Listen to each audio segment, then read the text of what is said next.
going on, everybody? Welcome to Brutal Planet Comics. I'm your host, Trey, the Brute Daniels. Oh, it's another glorious day because another episode of the Indie Corner where I sit down with everybody from the Mvrtinmpc community. Writers, artists, directors, producers, doesn't matter if you're in the game, I want to talk to you. And today we have ourselves a new guest on the show. He is the creator of the MadCaps. Give it up, everybody, for Ray Jamison. Hello. That's it. That's a perfect way. Hello. Isn't that great? All right. Thank you for taking the time to come and talk to me this day. How are you doing, my friend? Yeah, I'm doing pretty good. It is getting to the tail end of winter, and up here in Winnipeg, that's a beautiful thing as that snow melts. Wow. It does like a thaw and then freeze, so everything is like slick ice before it gets nice. So I'm not complaining. I actually really like the cold. And up here, it's nicknamed Winterpeg. But with that said, one of my favorite pastimes in the winter is getting my face buried into a good comic book. Fair enough. Well, winter, thank goodness, finally is starting to end over here on the East Coast in the U.S. I hate the winter. So you can have it, Ray. You can have all the snow. I mean, I know. Beautiful. I'll take it. I know you're up there in the Great White North, and I'm pretty sure you guys love it. But down here on the East Coast in D.C., we can give two squirts of piss about the snow. Bring the sun, bring the shine. Let's hit up the beaches. That's our jam down here. I love all seasons, but I really like the cold. I burn hot, so I think it's just something to cool offsets. I love the summer, don't get me wrong. There's something to appreciate out of all the seasons for me. Yeah, that's more than fair. I guess winter is football season for me, so Gotcha. I love football, I guess, but outside of that, there. I can do without it. But that's great, Ray. I'm glad you're enjoying this crappy weather. But Ray, before we get into all the great work that you've been cooking up there in the Great White North, let's talk about you a little bit. Who are you? Where'd you come from? How did we get here? So, we're going to talk in a little bit, of course, about my book, The MadCaps. But leading up to that point, I've loved comics since before I can remember. I was born in the 80s. I was a 90s kid. I had a brother who was born on the tail end of the 70s. And I just had this early exposure to all these cool cartoons, action figures, comic books, back at a time when they would like make this unofficial alliance and combine forces and force parents' wallets to bleed that much easier, as I've said on other podcasts. And you wanted a He-Man comic, you got it. Cartoon, got it. Action figure, got it. And that applied to Transformers, G.I. Joe, Silverhawks, Brave Star, and of course, many Marvel and DC characters. Spider-Man and his amazing friends. My brother really liked the one season of The Incredible Hulk. Incredible Hulk being his most favorite character. And as I got into the 90s, I was so fortunate to be alive to witness the evolution of most people turning their nose up to superheroes as adults. Where I grew up, my elementary school, it was almost like the litmus test to prove that you were a big kid. Oh yeah. When you didn't like comic books, I did the opposite. I embraced it for what it was, and going through the 90s from Kevin Conroy and Mark Hamill in Batman the Animated Series, arguably one of the best superhero cartoons to date. Absolutely. Even now. You had Marvel, I felt fell short a bit, but they're still pretty awesome. Spider-Man the Animated Series. Absolutely. Even if you didn't like it, it made leaps and bounds for getting younger interests back into superheroes. 100%. And X-Men the Animated Series was nothing short of a statement. And the list goes on and on and on.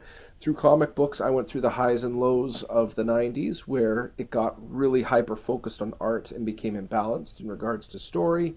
And then the whole industry figuring all of that out and being able to read Wizard magazine, because I couldn't buy Wizard magazine. I remember getting that right off the shelf and catching up on stories. And being an 80s kid, there's lots of cool 60s and 70s stories I wasn't there around to read.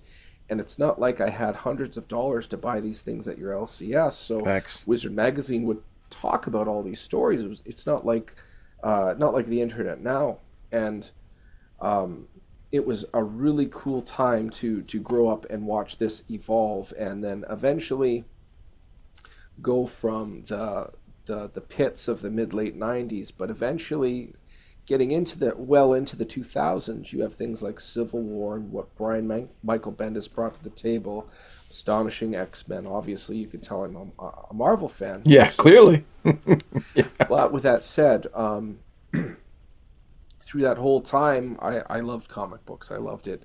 I loved everything about telling a story between, excuse me, through pictures and words, and choosing which ones to skillfully use. When I was younger, my mother found a comic book course that I took. It was local, and I learned all the tactics of your character design, your origin, the powers, but not just that, the laying out panels, pencil, ink, lettering, coloring, the soup to nuts. And by the time I finished high school, my last year, Fellowship of the Ring came out, which my best man, he loved fantasy a lot, so he took me to see that. I had no context to Lord of the Rings, and I really enjoyed it. One thing I didn't like about it, at the time, it wasn't as common to be like, this is going to be a trilogy of movies. So I watched that movie, and it kind of didn't have an ending. At the time, it bothered me. Looking back, I can understand it now for what it is, and obviously I heavily appreciate that film. And eventually, I had to move across country, and I left my family and friends and everything else, and I had to carve out a life for myself, but I definitely missed family. So, and friends, I ended up messaging them and saying, if any of you ever played D&D before? I've never done it, but I've always wanted to. And they all decided, yeah, we'll play. So, unfortunately, I was the dungeon master. Oh. I say it in sarcasm. It was a lot of fun. Instead of taking the smart path and choosing modules and stuff, I did it all homebrew, my own creations. It's always cool. I threw it all together. But we crafted out this really cool world. All the cities, the lore. My friends helped me write it, essentially, as we went through all this stuff. I had background stories and different cities and so forth and so on. And we've been doing this for well over a decade now. Wow, it's a heck of a run. Yes. Now, with that said, different stories, different one-shots, different campaigns. There's one I'm currently running. We're almost on year 3, starting year 3. Wow. That's a heck of a dungeon crawl. Jesus. I would say we're just over halfway done it.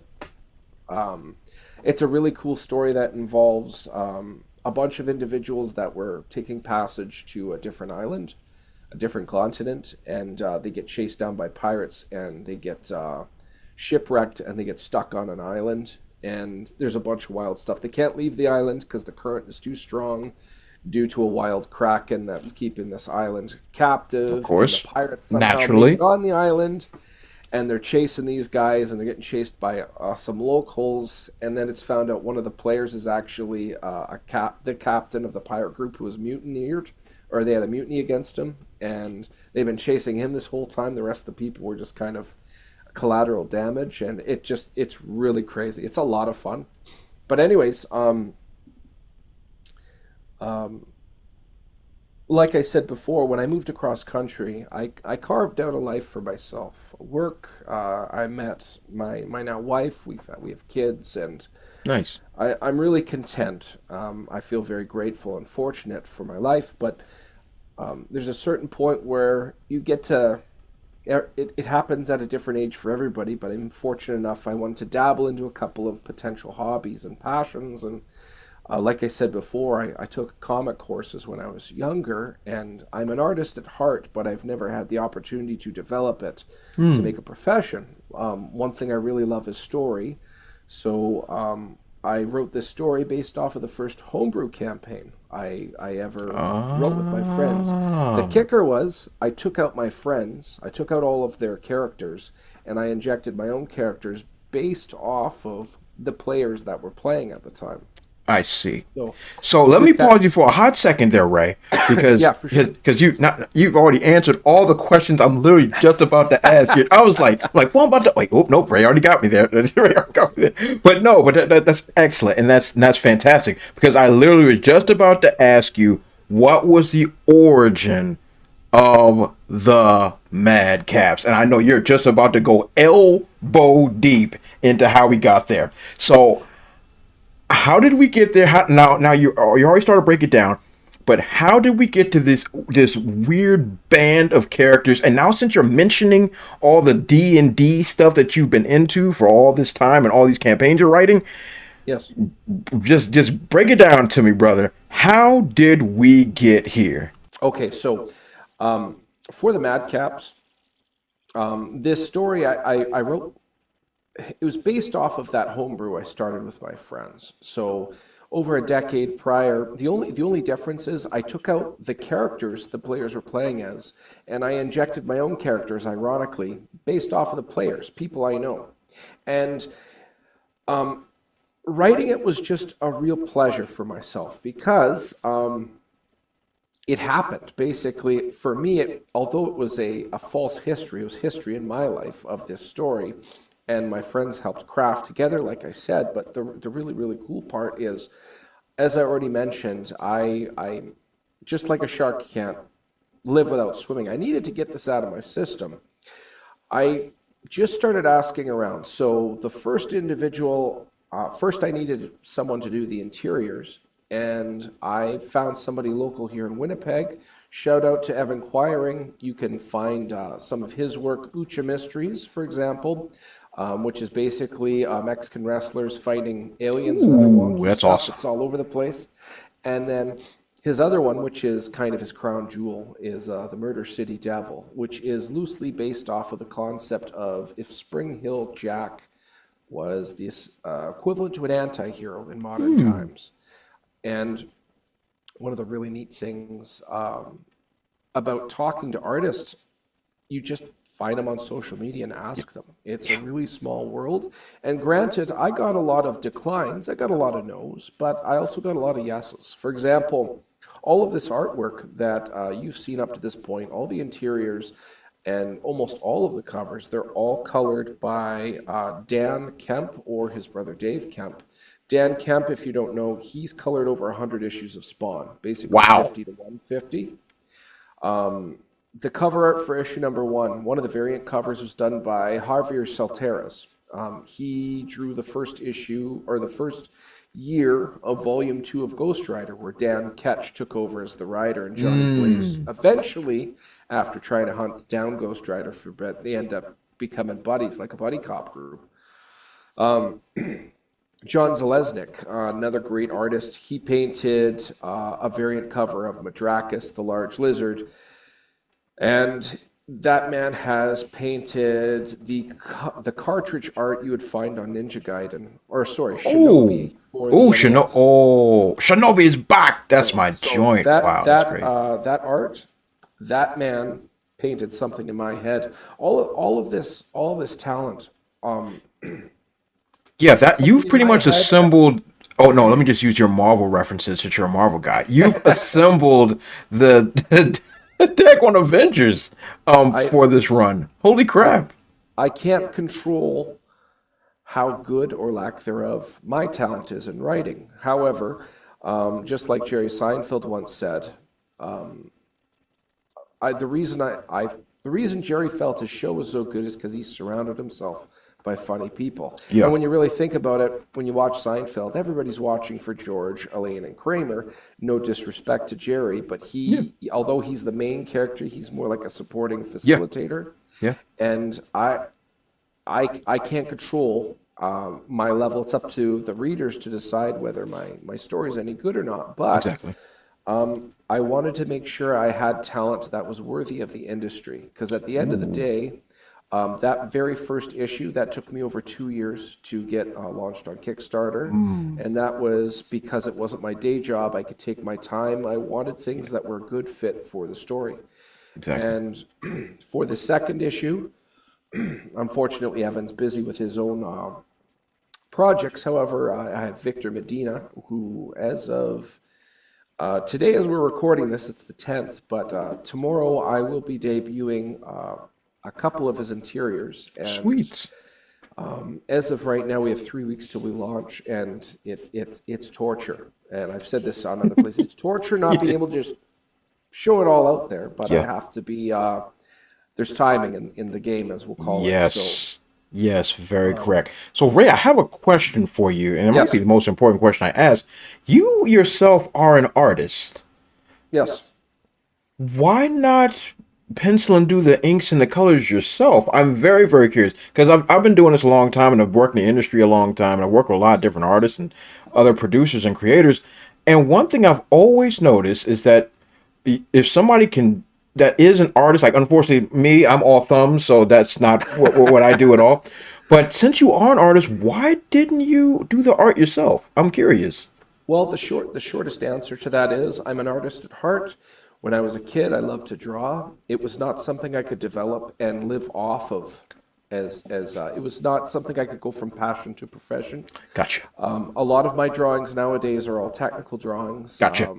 So because of that, like I said, I wanted something worthy of the industry, and there's far superior talent out there that I think could do a better job than myself, and I have no problem taking a back seat and just being the writer. Understood, understood, understood. Wow, Ray, that's good, man. That's good now. So MadCaps, you're going into issue 2, but you've already released issue 1. So we're going to take a look at your Kickstarter, your past one, and the one that you're about to launch now. So right now we are in issue 1 of MadCaps, which of course was absolutely successfully funded, which is tremendous. So just give me a little rundown here. What was the whole backing for the campaign? Was this about just getting prints done? What was like the motivation behind this one?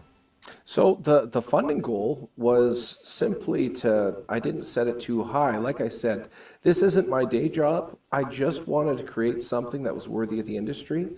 I didn't want to be fighting for some huge, I didn't want money to be an issue. So there was a specific small target goal. I wanted to hit that.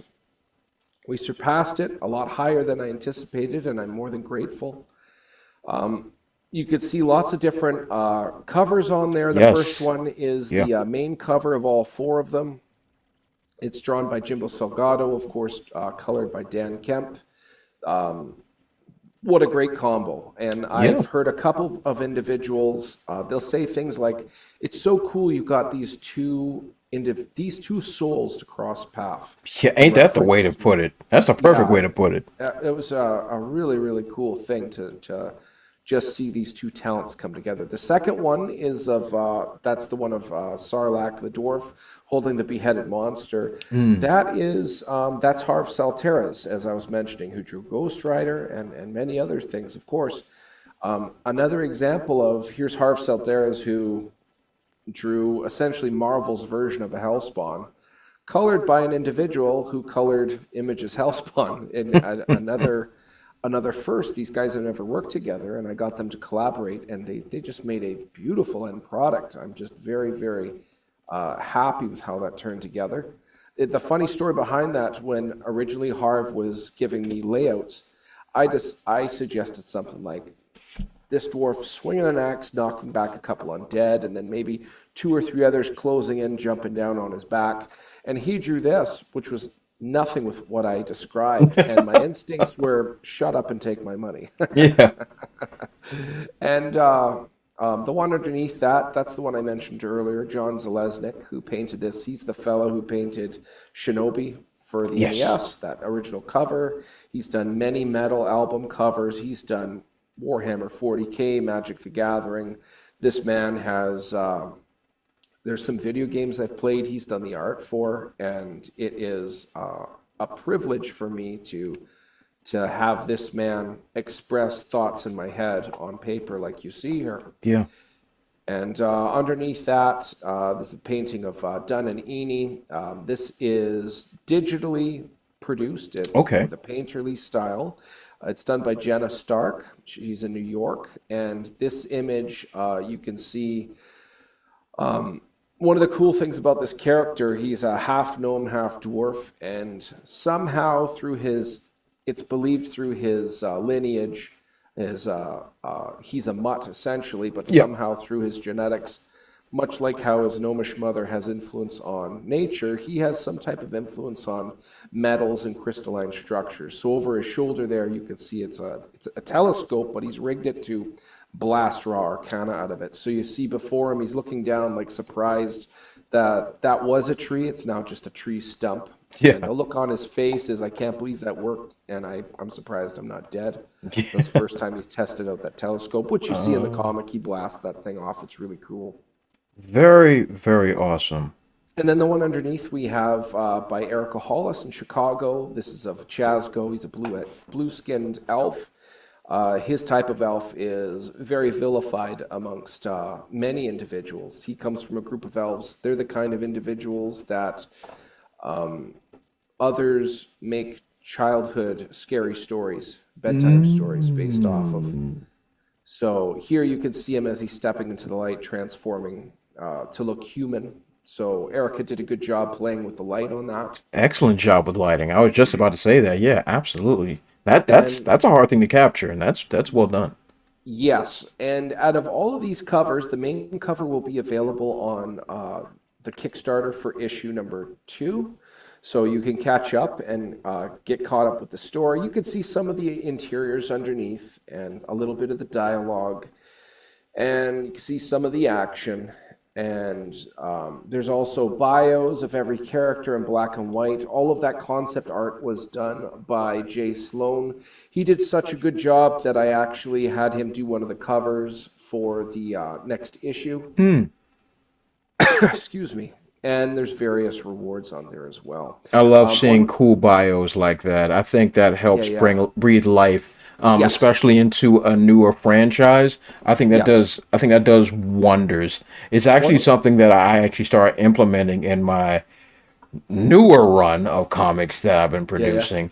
My first run, yeah, Go ahead. yeah, my first run, I was like kind of just out there just telling the story. But now the second run, I'm like, hey, I like bios. I like the captions, just in case somebody didn't know or didn't catch on to what was going on before, or you just forget because sometimes you have information overload. So I think bios are freaking sweet. So I think that's a really, really good call. One thing that I found interesting, it was brought up to me by another person interviewing me, that because I put the bios in the comic at the back of the issue, in some cases it gave different context to the story, so they had to read it through a second time, which I thought was cool. It wasn't intended, but I was happy with how that played out.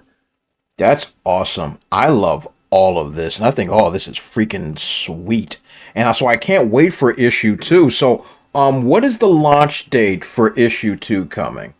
April 1st. April I 1st. promise the video for that campaign on April 1st will not be a Rickroll. You will not be April Fools. But two other cool things I'd like to mention from Go for the it. first Kickstarter, which you will see on the second. The first one is, and you'll see it on there, I opened up people to buy in to play D&D with a professional dungeon master, and I'll be a player in there.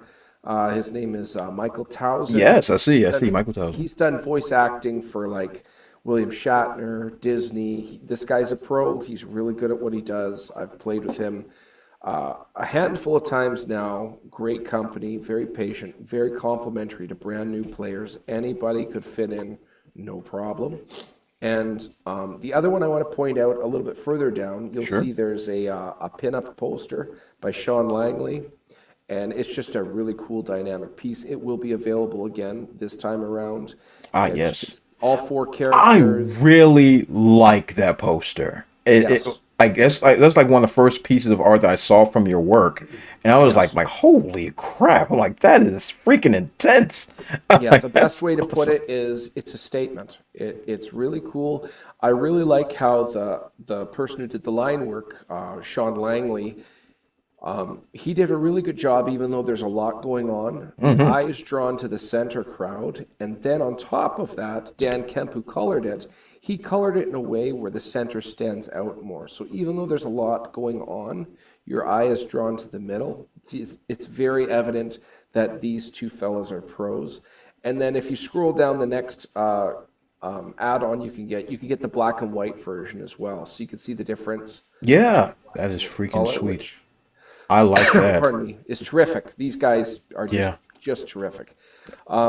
In the second campaign, all the things I just mentioned, they'll be on there as well. But also, we got a couple other cool things we're adding on, including we're going to have T-shirts of some of this comic art, because as you've mentioned on some of this stuff, it really pops. It's standing out well.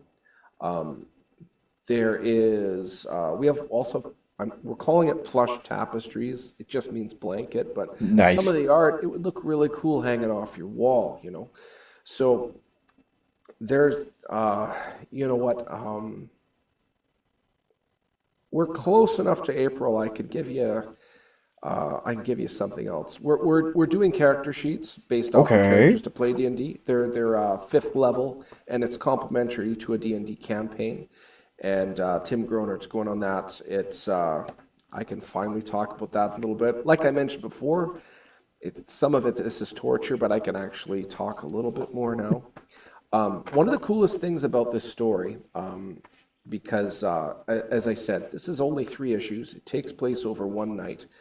The main story, it's strictly, basically, the reunion of these 4 friends. They're meeting back at their hometown, and it's interrupted by what looks like an undead outbreak. One of the coolest things about these characters is I didn't want them to be infallible and all-powerful. And in the first issue, at one point, 3 of them almost get killed, helping the guards stave off this undead outbreak. There's some relatability and some gravity in that, but eventually it's led to believe one of the characters recognizes one of the fallen undead as a local junkie with a local drug issue. And the weird part about that is there's no bite marks on him. So after some investigation, these 4 friends, they're speculating right now that somehow this drug, a brand new drug circulating around, has something to do with this outbreak, but it's not confirmed. And basically, the whole reason I wrote this story, and I'm sure you can relate, everybody, and I've said this on other podcasts too, anybody that lives long enough, they have friends they don't get to see a lot anymore. And when you do get to see each other, especially face to face, doesn't matter if you get to see them for a day or a minute.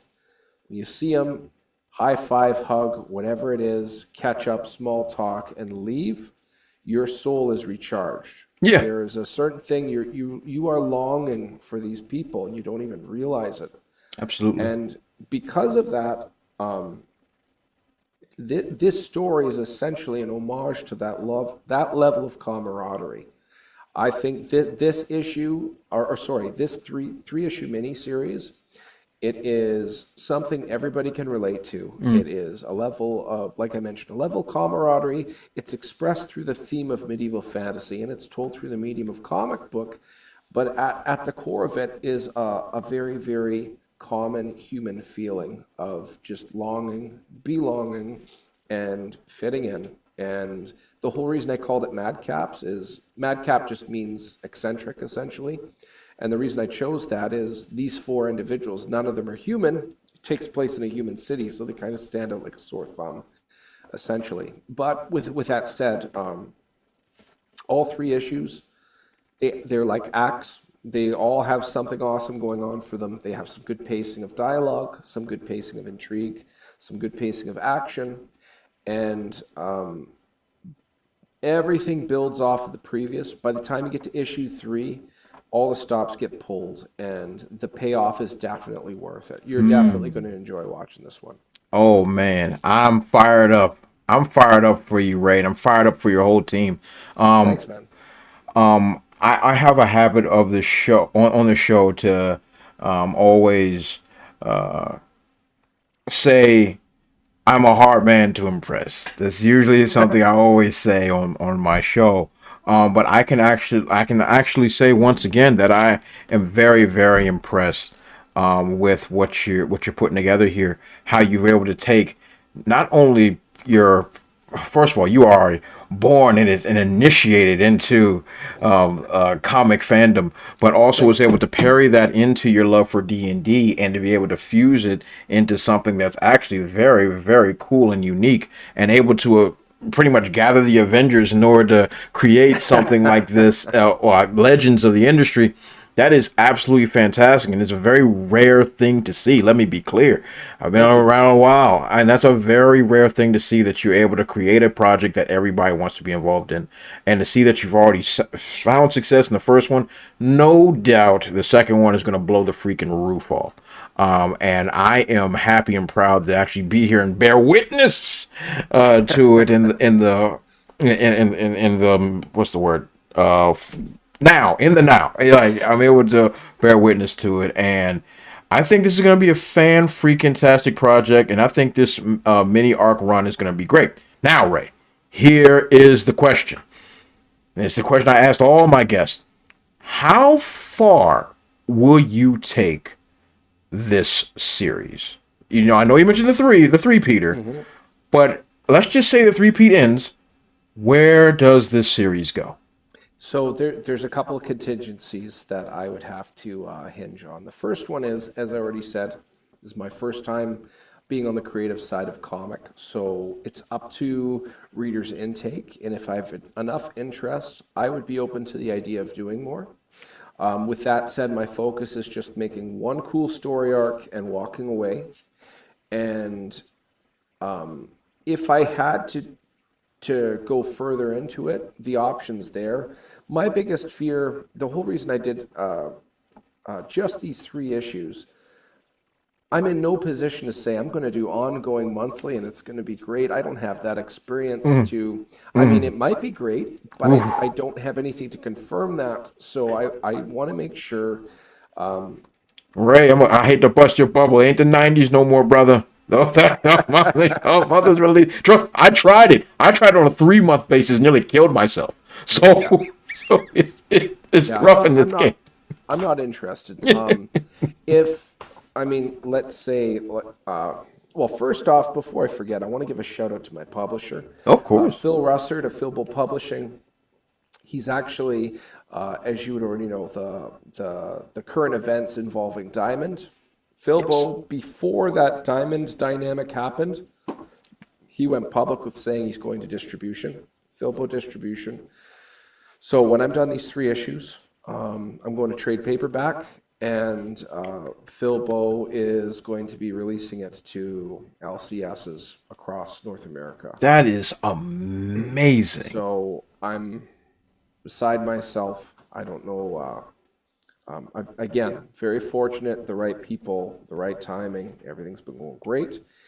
And if I wanted this story to continue, I definitely can. Something I really wanted to do for these three issues is I definitely wanted it to feel like this world existed before the story started, and the world existed during, not just in this story, but like the rest of the world.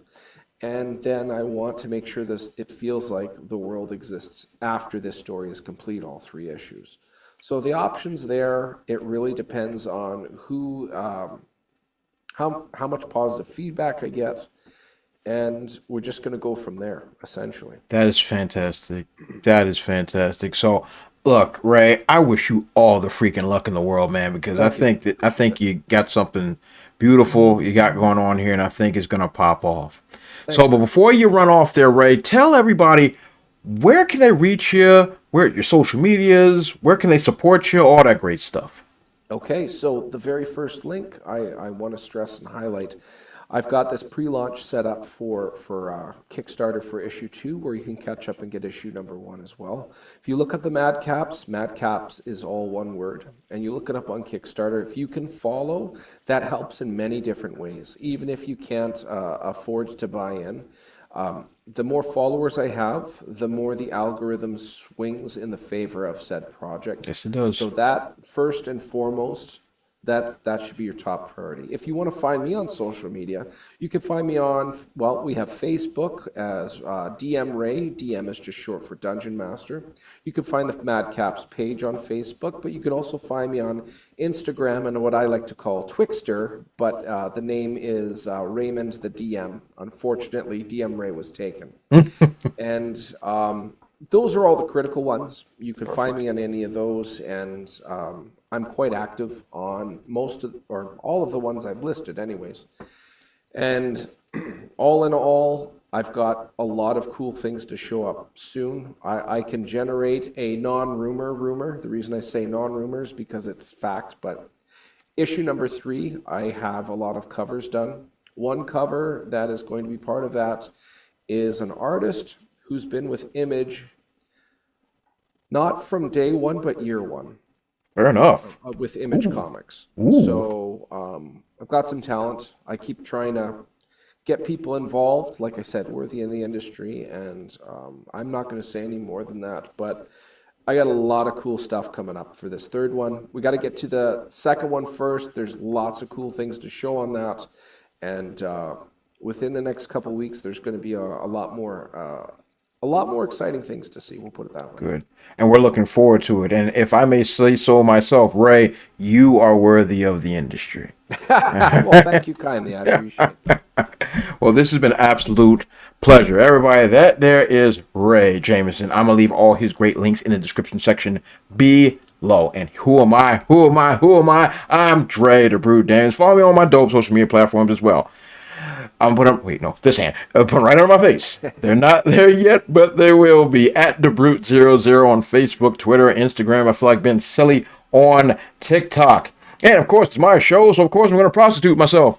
Trouble the Rhythm Within is still available right now. There will be a link in the description section below. Definitely check out the 242-page full-color graphic novel that I have there. And also great news, everyone. I will be at Awesome Con at the Walter E. Convention Center in Washington, D.C., April 4th through the 6th. And I finally have my table assigned. I will be at table I-11. Definitely come and see me. So everybody, this has been fantastic. This has been the Indie Corner. My goodness, I can't speak English. And you all have been fan-freaking-tastic. And I'll catch you all next time.